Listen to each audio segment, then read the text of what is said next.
Salam dostlar, benim kanalıma hoş geldinizler. Ben bugün vlog düşürüyorum. Neydi yeni benim dostum geldi dağı.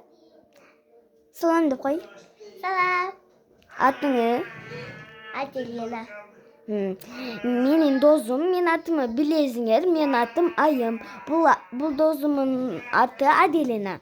Ekосы куден адан кетет. Акнур деген дагы досум бар, Асыл деген дагы досум бар. Ошол төртөөбүз дос болуш керек да. Анан кийин анагы Акнур деген аргем кыздарды бөлөр, ажырата берет, озун көрүнүп калып турго. Быдылдап сүйлөтпөген. Адан сен отсең.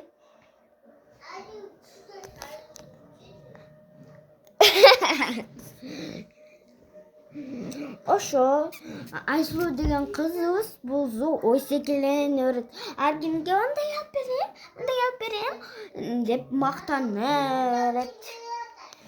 Мен азыр видео түшүрөмүн.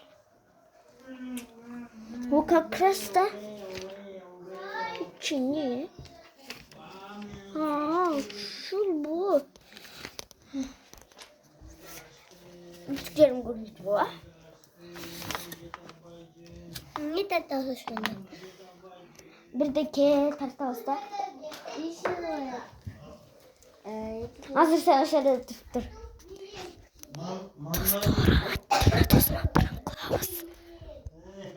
Ne oldu?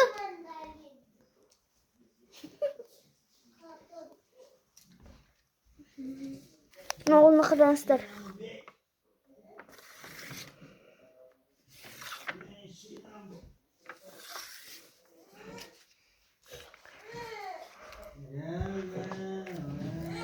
Arkadaşlar.